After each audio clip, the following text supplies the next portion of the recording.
All right, we are here at GalaxyCon 2023. We're sitting in the DeLorean. It's day 3. I'm exhausted. I'm in about 2 hours of sleep.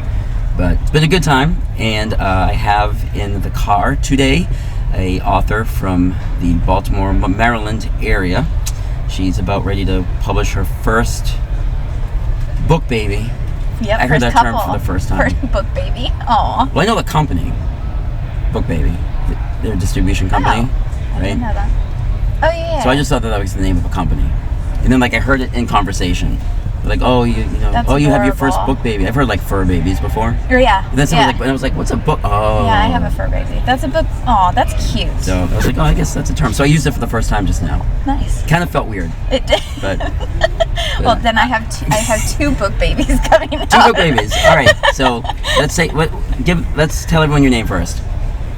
Callie Ray Sutton. Awesome. And I know that you have a logo for your author, right? Yes. You have like a brand. Yes, I do. Yeah, you had Amy Hunter designed it, I believe. Yes. Right? She did the front cover of my post-war dream novel, and she did all the artwork for your stuff. Yes, she did. She has some chapter pages in there for my collection of 13. And she's done all of my covers that I have planned. Yeah. So collection of 13. Yes. So we got a number in there. That must mean something. Yes, it is my favorite number because it spooks most of everybody else. It does. Yeah. Yeah. I like the number 13 because if you add 1 plus 3, it equals 4.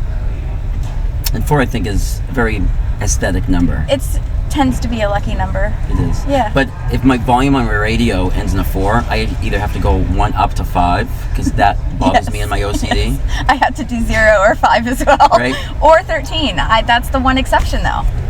But who listens to the radio on 13? Like 23 would be okay. 33, no. If it's like a good song, like TV, 53. TV, even volume on the TV, I have it at 13. It's funny how that happens, right? Yeah. It's such bizarre. Okay, so 13 is it's a collection of separate stories. Yes, 13 short stories. And they're all horror? Most of them are horror. Okay. Lots of serial killer type stuff in there.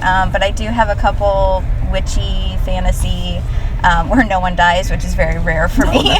Yeah, but it's a mix. Which is rare for you, right? Yeah. I love killing people. It's like that's the only reason why I'm an author, right? Exactly. Like, so I can kill people. Yeah. It's the only reason why I'm the only legal way of killing people. I can't kill real people, so I may as well create people than kill them. Yes. Yeah. So it's much easier. So it's 13 stories because it Yes. fits with the right. Now you originally told me that the release date was even going to somehow coincide with the number. Are we still on par for that? Kind of, sorta. I'm actually going to do a little pre-selling at Fright Reads. Fright Reads? Yes. Yeah. I had Harry, who runs Fright Reads. I had him in the DeLorean. I interviewed him with his horror novels. So anybody watching this wants to rewind and go watch his episode. He's a character. That guy loves to talk. Yeah. Just funny, so do I. So we spent like 20 minutes talking over each other through that whole interview. But so you're going to debut it at Fright Reads. Yes. That's a 2-day horror convention in Baltimore area. Yep. I did it last year. I'm doing it again this year. It's a lot of fun. And it's great because that is horror based, right? Yes. So it's easy to sell, to panhandle your horror stuff on people. Definitely. Because people walk through the doors looking for horror. Right. Something like, I love GalaxyCon, but something that I find that you're always kind of like a salmon fighting upstream if you write stuff that doesn't fit within the niche of what's around you. Right. You know, I mean, it's doable, but so I think Fright Reads will be great for you. Yes.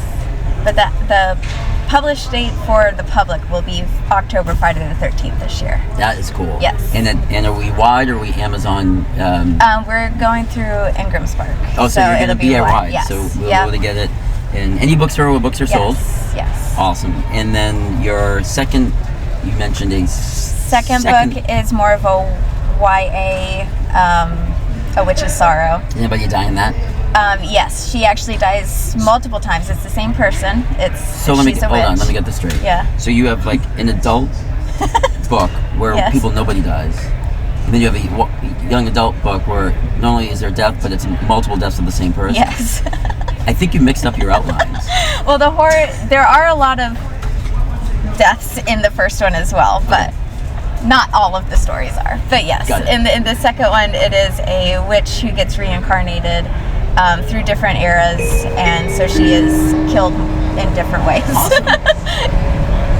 So your young adult novel, is it going to be a part of a series, or is it a one-off? It was originally, actually, I wrote 4 as part of the series, but the first one was completely different than the other 3, and so I dropped the other 3. Okay. So And I like this one much better by itself. Screw all that. Yep. All that work, gone. I killed you enough times in the first book, Right. where now I'm being cruel. Right. Well, and that one was about all of her the rest of her coven, her family and So stuff. that was the name of that. The whole series is the But there is no Descendants series. Coven. There is no series, So- but Right. Or you can tell people there is and just have them wait for like decades for part 2 it to might come be out. decades. So what's it's called? To give it the name The one more time. Descendants Coven. The Descendants Coven. Yes. And that is a release date of. To be determined. Nice. So what I'm hearing is that people should pick up your 13. Say the name of that one more time. Say The name. collection of 13. That's the name of it, right? Yes. Okay, so I was on the right path. Yes. My brain froze for a second. So if people pick up the collection 13 and like it, there's at least something on the horizon pretty close coming. They're not going to have to wait a while There's to read like something else that you're writing. actually lots That's coming, great. yes. Do you have a website, or where does all the news funnel out of if somebody wants to kind of check in and follow along? I have a Facebook page. Okay. It's under Blushing Crow Studios. Blushing Crow Studios, and it's all common spelling. BLUSHINGCROW Studios. Yes. Okay. Yep. That's the Facebook page? Yes. Okay. And then I also have a TikTok with the same. Same name. Yep. So if they search Same you name, under same those, picture. you're gonna come up. Yep. All right. Perfect. Well, I think everybody should do that. And we're just gonna enjoy the rest of GalaxyCon. Yes. And I'm gonna I can't wait. drink some coffee. It's my first time. Drink some more coffee. I can't have coffee. Why? It doesn't agree with me. No. Caffeine. It doesn't agree with me either because it doesn't seem to do anything. Oh. I think it's a big fat liar. All right. Is it black enough? I can't. I drink my coffee black, and I can't seem to make it any darker because what do you remove? If you make it any worse, now it Right. just grounds in your hand. Maybe that's what I should do. Maybe you should just start eating espresso beans. Start like with a spoon. Yeah. All right. Crunchy. All right. Well, thank everyone for watching another episode of Writing, Reading, and DeLorean, and we'll come at you next time with another author, or it'll just be me babbling about stuff that I don't have prepared because that's the way I'm kind of doing this in my past. Nice. Thank you, everyone. Goodbye. Bye.